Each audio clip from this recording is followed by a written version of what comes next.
In previous video, we have set up till 4 steps. Now, fifth step is create an IAM user.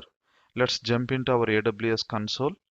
Go to services, IAM. I'm opening in the new tab. Let's go here.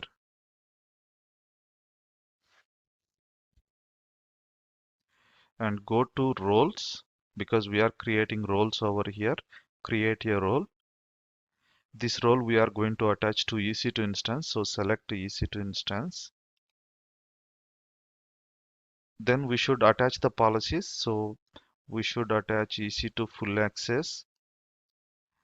Next, S3 full access.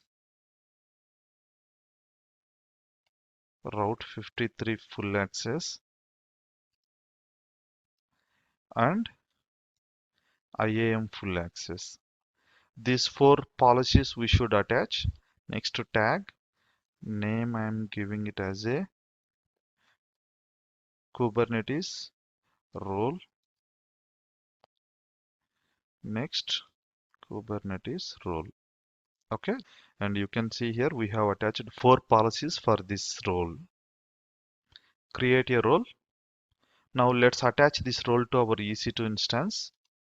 Go back, and this is the Kubernetes management server. It is a Ubuntu.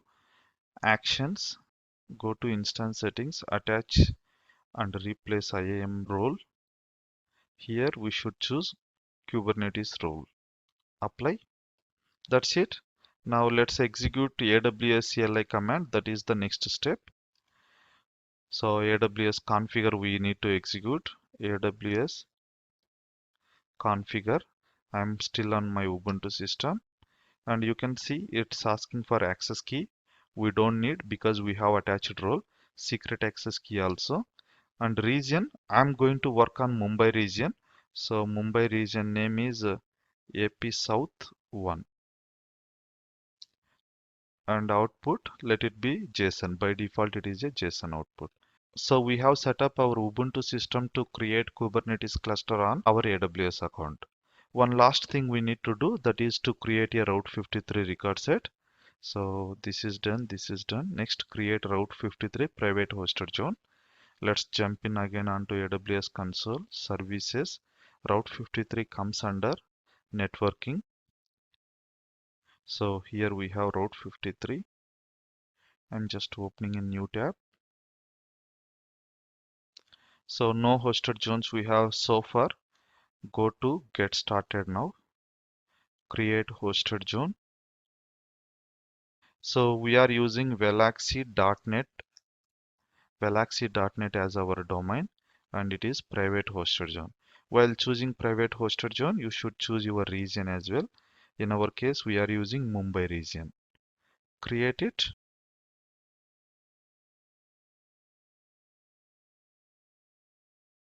Seventh step is done.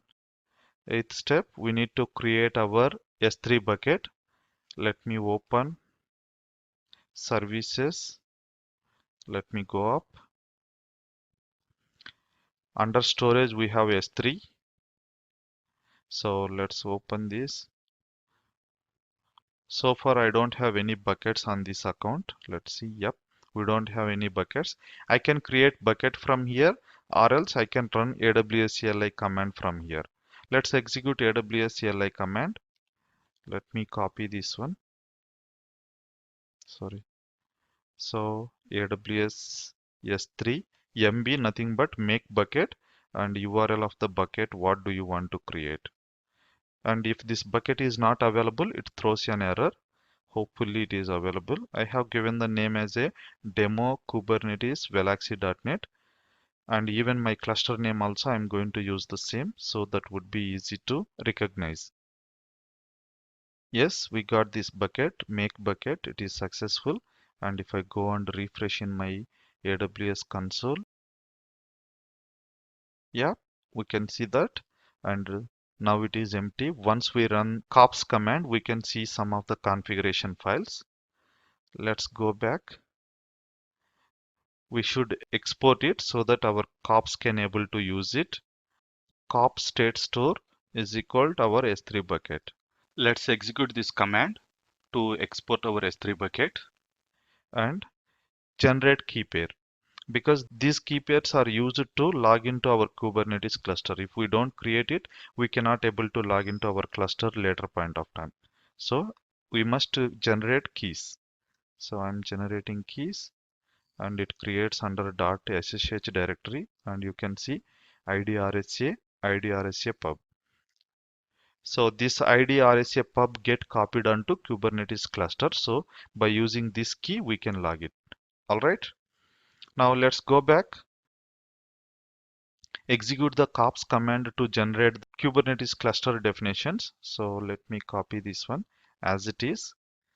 As I explained earlier, cops create cluster. We are creating cluster on AWS cloud, and availability zone AP South 1B, and name of our cluster. I have given the same name, whatever bucket name I have given, so that it would be identical and easy to identify.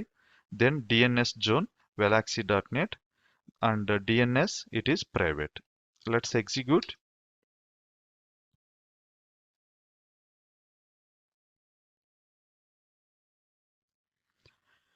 Okay, it has been executed, and we'll scroll up and see what and all configuration it created. If you see here, it is creating a separate VPC. It don't use the existing VPC. Usually in the real time, we are not going to store our DevOps environment and target environment in the same VPCs due to security reasons. Same thing I am following here. So we are creating separate VPCs, subnets, security groups. Just I'm running quickly through these, what and all it is going to do. Route tables it is creating, managed files, launch configuration, key pair, IAM role, EBS volume, auto scaling group. Okay, that's it. These are all resources it is going to create. That's why we should grant access to all these services to create it. A VPC we didn't give, but whenever we give EC2 instance, it gets the VPC access as well. All right. Now, it also lists out the suggestions. To list the clusters, we can execute this command. Okay, so far we have created only one cluster. Then to edit our cluster, this is the command. And to edit our instance numbers or instance types, we can use this command. It goes to the configuration file of our nodes. And if we want to modify our master, we can execute this command. I will just show you our master how it is going to create. You can see this is kind of YAML file how we are going to create deployment and service files. So kind, metadata, name, specifications. It is pulling images and creating mission type is C4 large. If you need smaller system, you can update here. And the subnet, okay, under which subnet should it create a role. All this information would be there. If you need any changes, you can modify. Assumes that I need two masters, I can update over here. Max size and min size. Okay, that's how we can do, but we are not changing anything. Let it be as it is. Next, to create a cluster, here we have a command.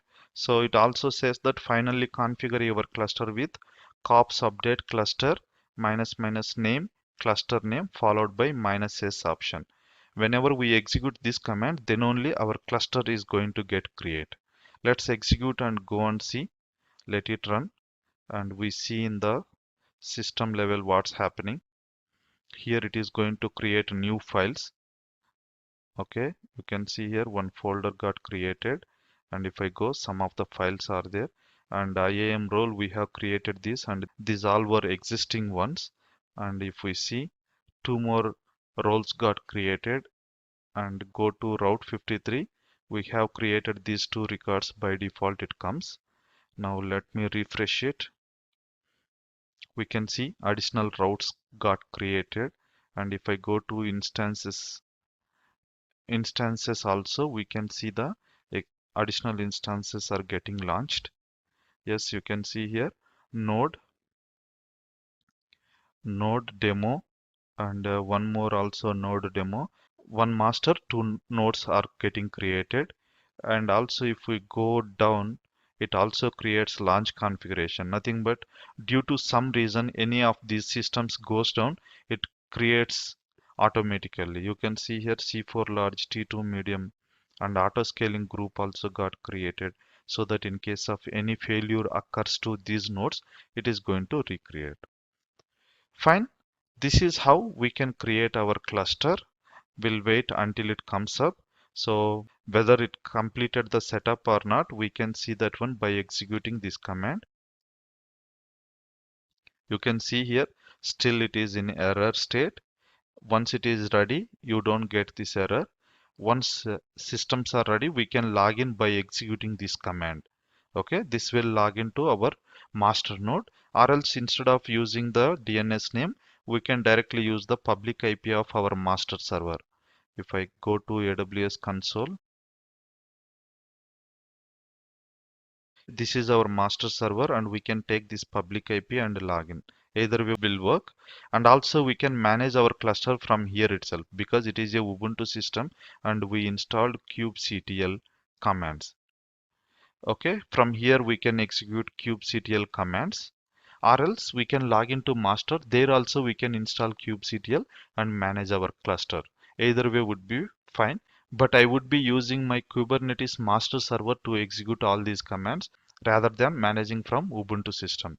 I mean to say, rather than managing our cluster from the this system, this is Kubernetes management server Ubuntu system, I will manage my cluster from here itself, but we should install kubectl on this system as well. So let's wait until it is ready. Yes, 2x2 status checks. Now let's execute our command kops validate cluster. Still it is showing that not valid.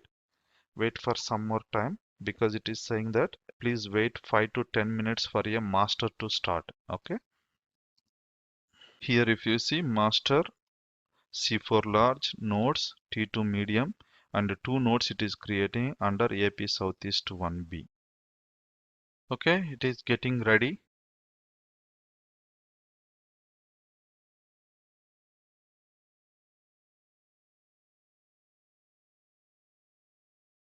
Okay, third node is ready.